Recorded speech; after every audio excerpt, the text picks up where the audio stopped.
The following program is underwritten by the Nevada Irrigation District. Since 1921, providing clean and healthy drinking and irrigation water to more than 24,000 homes, farms, schools, and businesses in Nevada and Placer counties.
Hi, I'm Lew Sitzer, host of Nevada County Television Interviews, NCTV Interviews. Thanks for watching.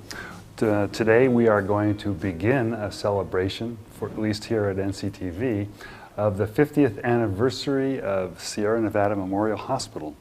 And we have with us today Kimberly Parker, who is the Executive Director of Sierra Nevada Memorial Hospital Foundation, and Orlo Steele, who is a member of the historical committee that is commemorating the 50th anniversary. Welcome to both of you.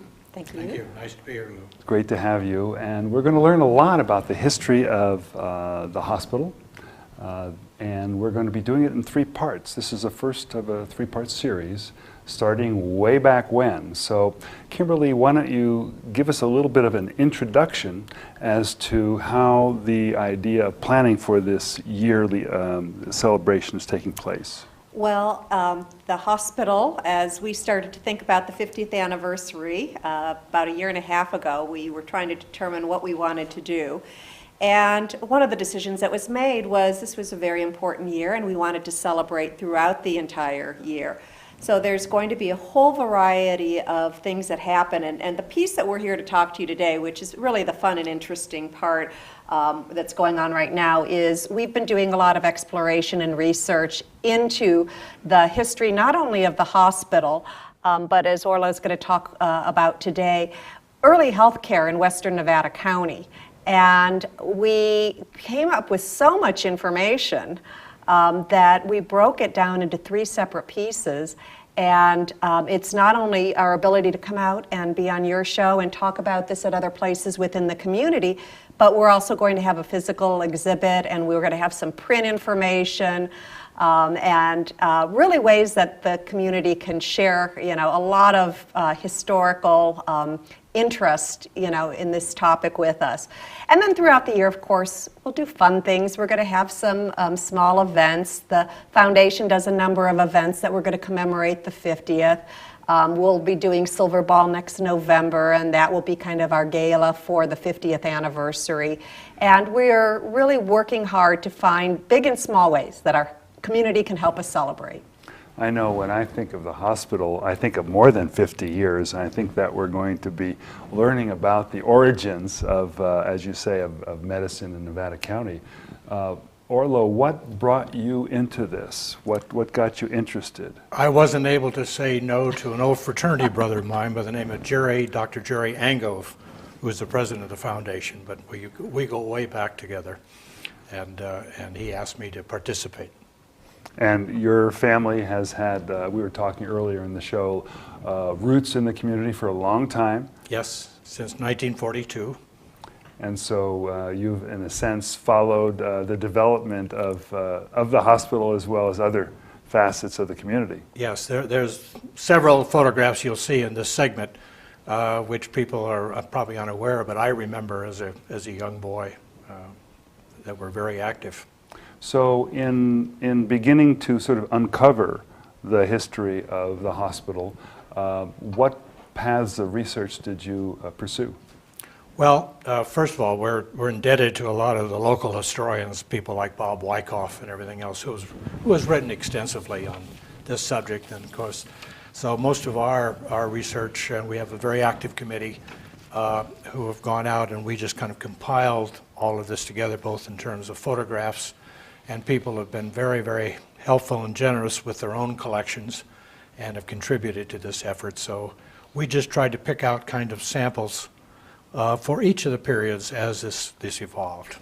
And this fits in a number of ways, not only with NCTV and the historical archives we try to establish, but I would imagine you're still welcoming people in the community who have stories, photographs, anecdotes about the hospital and their experiences. Absolutely, and people have been very, very helpful indeed. For example, Malcolm Hamill was very instrumental with the Foundation Committee after the death of Earl McBoyle in the early 1950s, and his daughter, Sylvia Crane, has given us many kind of insights into what was going on at that particular time. And that's another topic at some point I want to pursue, is the McBoyles and how, I don't know if anything has been done, but that's an important part of our history. Yes. So how long have you been working on this project? I believe we started when Kimberly. Oh, well, we started actually the planning about a year and a half ago. I'd say the history committee's probably been meeting a good 7-8 months. Yeah, about 6 or 7 on this part of it. And as I said, there are many facets of this. We have our history committee. We have a committee working on the marketing. There's actually a committee at the hospital that's working, within the hospital arena about how, they're going to celebrate with employees and physicians. And we just came out of Hospital Week last week, and that's where we unveiled this very first phase of this exhibit, is over at the Hospital Week. Well, when you consider how central and important the hospital is to our community, I'm anxious to start learning. So why don't we begin to look at some of the historical photographs, and you can, Orlo, take us through. And this first slide indicates Kimberly and Orlo's position in terms of the hospital, and gives you some contact numbers and websites that we will be also bringing up throughout the show. So don't worry about copying these numbers down at the moment, but know that your input is welcome. This particular first photograph, this was the idea of Nancy Clinch, who was a member of our committee and whose father was very active when we started the hospital. But this is known as Medicine Rock. As you know, there's probably several of these, particularly in Nevada City, but this is the one on Broad Street in Nevada City, where a local Native American legend suggests that this hollow atop this huge granite boulder was used by the Maidu tribesmen to relieve aches and pains, and by soaking up the sunshine from this vantage point. When we first started to do the history, Lew, I'm not sure if we mentioned that, our first approach really was about the hospital, but Orlo found such incredible information, that this first phase really deals with pre-hospital. The phase we're talking about today really is from 1852 to 1952, because one of the things we found is there was so much more in the whole arena of health, going on than we realized. I mean, there are a couple places people will see mentioned today that I think come to everyone's mind. But, way back when, the Maidu Indians were doing things in the region. And so we really decided this was the time to celebrate that period as well. And of course, this practice of rock medicine dates, it continues today at the Yuba River, where we go in summertime to heal ourselves. Yes. So this is great. Actually, where do you start with medical practices? Right. So. Right. Should we go to the next?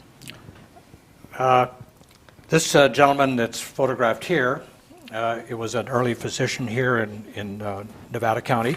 It's Dr. Robert M. Hunt, who arrived in Nevada City as a gold seeker in 1850 from Utica, New York. Although he enjoyed some success as a miner, he soon came to the belief that he could best serve the community by returning to medicine. And in 1852, he joined someone by the name of Spence, and they began to dispense medicines in Nevada City, and then he opened up his own practice at an office on 36 Main Street, where he was later joined by his brother Harvey, also in that practice. In 1859, Hunt was designated county physician and supervisor of the county hospital. He goes on to do that for almost half a century. He died in 1904, and he was still practicing medicine then. But well, it just shows you that doctors are always needed, and there's probably it was a shortage then, like we talk about now. Exactly. Not all the early physicians were males. In this photograph, you'll see seated is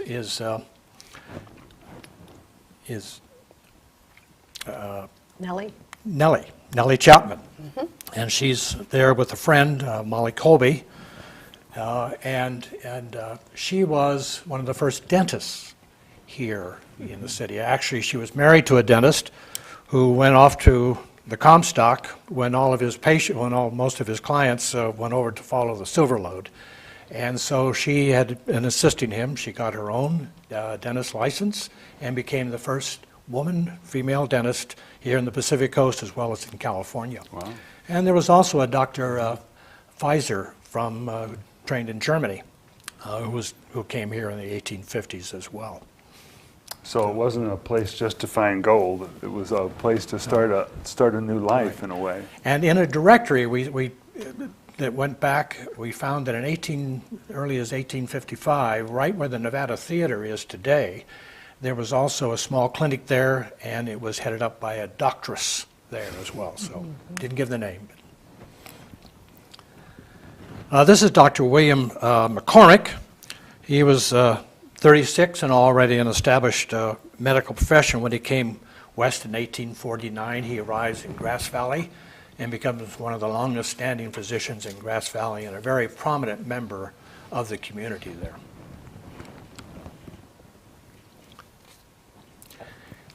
In the early days, the county, who took over some responsibility for providing medical facilities, used to rent houses and that sort of thing in downtown.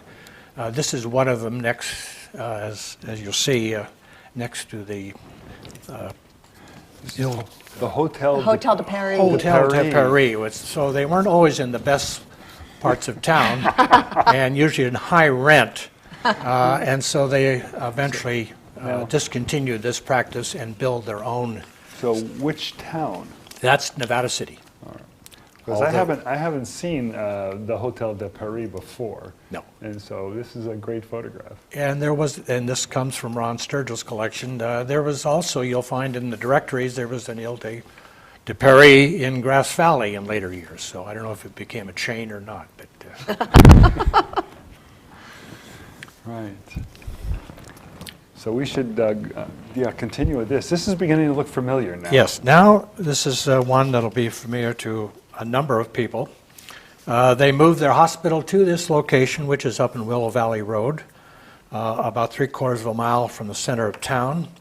And they built this hospital, which originally was 20 feet by 30 feet. Several years later, they added it on to what you're seeing in this photograph. As I mentioned before, Dr. Hunt was designated the hospital supervisor. And people usually refer to it as the Hunt Hospital. This hospital, of course, underwent several expansions and closures until its closure in 1973 and has been used for other purposes by the county since then. But this was the county hospital on Willow Valley Road in Nevada Well, I City. remember in '73, it was the time that our first child was born here. And we wanted to have her birth take place at this location, and it was just at the transition from this old site to the new one. And so instead, she was born at the new site. But it was we were hoping, we wanted, the old General Hospital had a lot of charm to it. Yes, that's right. It later became the General Hospital, but initially county. This gentleman here became very well known and respected, Dr. William C. Jones, who was born in Tennessee in 1833 and studied a couple of years in medicine until he caught the gold fever and struck out for California. Later, he completed his medical studies here in California at Cooper Medical College in San Francisco, which later I think became part of the Stanford Lane, as far as I can tell. There becomes a connection there. And then he worked with the railroad as a physician building the railroad, eventually settling in Truckee, and then in 1874 he and his children and family here to Grass Valley, where he becomes one of those horse and buggy physicians who became so well known. And he was very highly regarded. They said he would be out in all types of weather and rain or shine and everything Dedicated. else, attending to his patients who could not come around back in here, but very, very highly regarded back in here. This was a home originally that belonged to a family by the name of Camel, but Dr. W.C. Jones had 3 sons who followed him in the path of medicine, and that was his oldest son, who was Will, and then the next son, who was John, and then another son, who was Carl. They all become doctors.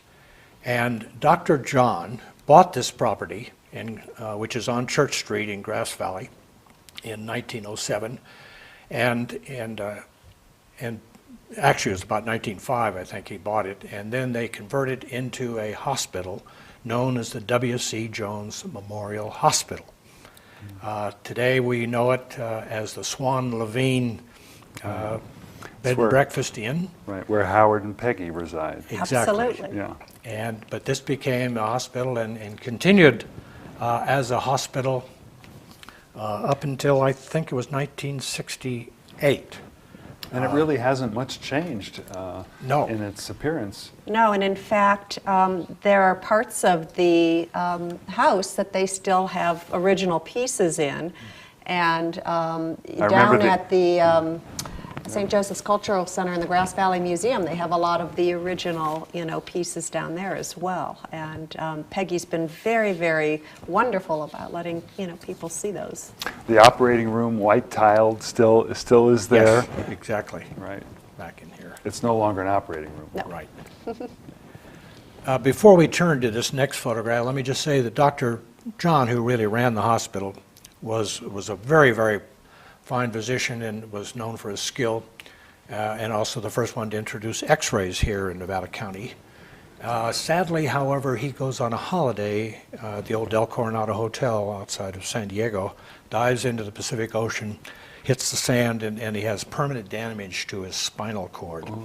And so Dr. Carl Jones, his brother, who is seen in this photograph in here, actually takes over the hospital.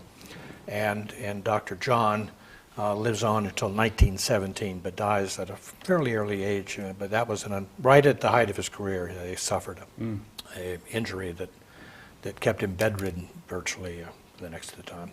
Going back to Dr. Dr. Carl Jones, he establishes a very, very fine practice and realizes, and particularly in the 1930s, that he cannot, the W.C. Jones Hospital was inadequate for the way the population was growing.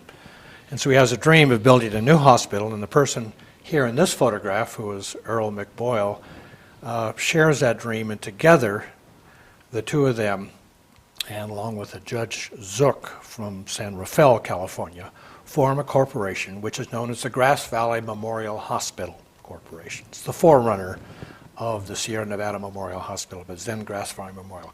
And they put together a dream and begin to plan for a very modern hospital, which was located between Grass Valley and Nevada City, right above the hill, on the hill above the golf course.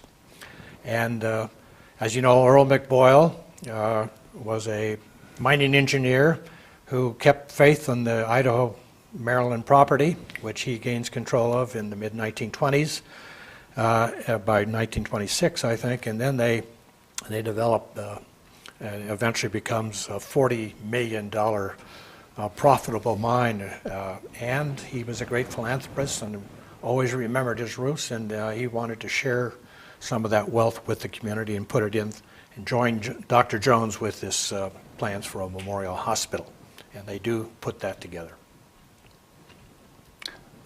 This is a model of the hospital. The original Grass Valley Hospital, correct? The Grass Valley Memorial Hospital. And the two of them visualize this as the Mayo Clinic of the West. And just so our public knows, this is not in the location where our current hospital is. This is actually up on what most people know as Lytton Hill. Lytton Hill, or it was actually called the Prisk Ranch. It was a 156 acre ranch. It included the Nevada County Golf Course in the early days, by the way. This reminds me more of Lytton Hill and the structure that's up there, which was, of course, intended to be a hospital. Exactly. Right. Exactly. So that's that model, and Dr. Carl Jones traveled to the Mayo Clinic and even to Germany to look at the latest types of medical features and what could be introduced here, and the two of them planned what was to be about $1 million hospital back in here. This is the groundbreaking for that hospital. Photos taken in 1938. On the extreme right is Earl McBoyle there in his boots. In the center with the shovel is Dr. Carl Jones. And the gentleman standing with the blueprints in his hand was the architect, Mr. Clifford, taken in 1938. Now, whatever happened to this hospital? Maybe we'll get into this with this next slide. Yes. This is one of the hospital probably taken about 1941. And at this stage, they had invested $425,000 into the hospital. And it was about almost at its 80% completion date, 1941. And all they had to do was to finish off the interior and then, of course, equip it. And that was anticipated to be about another $500,000, bringing up to about $1 million. And after Pearl Harbor, then they had to suspend all further construction because the critical materials just were not available. And so they had to just put it away for a while. And unfortunately, in 1944, Dr. Carl Jones dies. So there goes part of the dream. And then in the late 1940s, Earl McBoyle suffers several debilitating strokes, probably brought on by some stress over some legal actions on control of the Idaho-Maryland property, as well as the hospital board itself.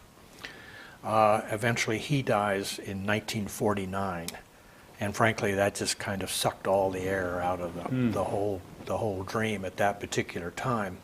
And they were never able to quite get the interest to build that back up again after World War II. And so it kind of sat in limbo, always trying to do this. Then at some point the Lyttons picked it up. Well, no, and the other piece of it was, and my understanding was after the war, regulations had changed for health care, and that the facility as it had been built did not meet regulations for hospitals any longer. So that became problematic as well. In many respects, it just when the codes had changed and that sort of thing. But the basic outline, every room was to be facing east, and the patients' rooms, and they would get that morning sun, and they had really put a lot of thought into this. And so that never quite got off the ground. And then this is Miners Hospital. Now this was kind of an interesting, where McBoyle and, now this is Miners Hospital, which was built by the Newmont Mining Company for its employees who worked at the Empire Star, the Zybrite Mines, Murchie, Pennsylvania. And they had kind of a hospital plan where the employees would pay something like 50 cents a month and have pretty good medical care right in here. This was a 20-bed hospital, as you can see, more modest than what they had, 125 bed the others had planned, but that was started in 1940 when that opened. And just recently it has closed. Yes. So. And Dr. Reed and Dr. Norb Fry were the physicians attending there. Right. Yeah, now we want to give some credit. I was going to say, I have to say, when you're talking about photos from the 1800s up to the early 1900s. It was quite challenging to find, photos. And not only did this group, we had others that helped with the exhibit as well, contribute to this.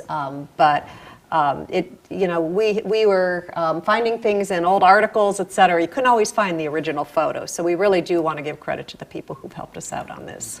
And Mr. Linton, by the way, to answer your question, enters the scene about 1952. And we have original, including hand correspondence from Charlie Linton negotiating for that hospital. His dad, yeah. And we may get into that in a later program. Exactly. And here is the hospital as it now appears. Not all of it, but at least a hint of what's to come. Well, and again, yes, this is going to be the next phase because we've taken you up to a period before this hospital was started because there's, as you can see, this is a program full right here, and next time we come, we'll talk about the time that the land was secured for the hospital and the interesting, fun things that happened as the actual Sierra Nevada Memorial Hospital site was developed. And I think we have time for one mention about the Stroke of Luck campaign as being part of the 50th anniversary. We wanted to find something that our community could do for our hospital during the 50th. And our hospital has been working to become nationally certified as a primary stroke center.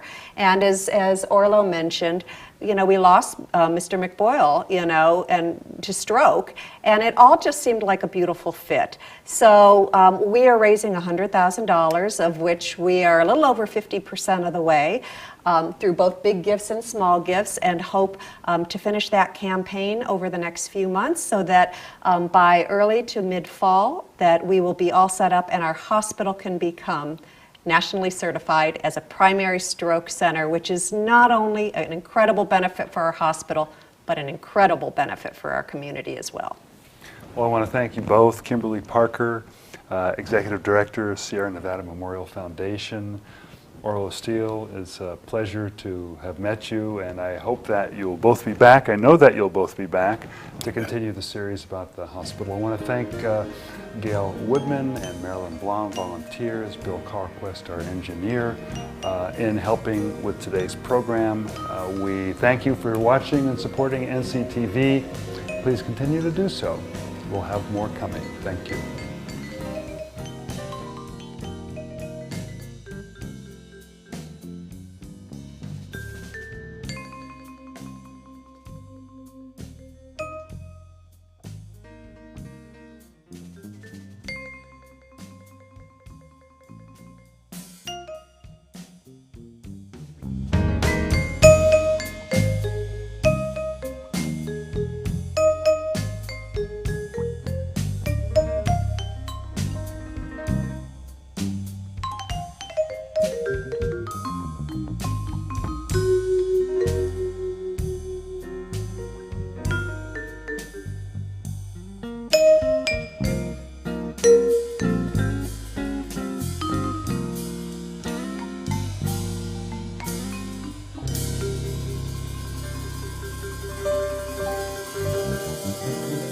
Thank you.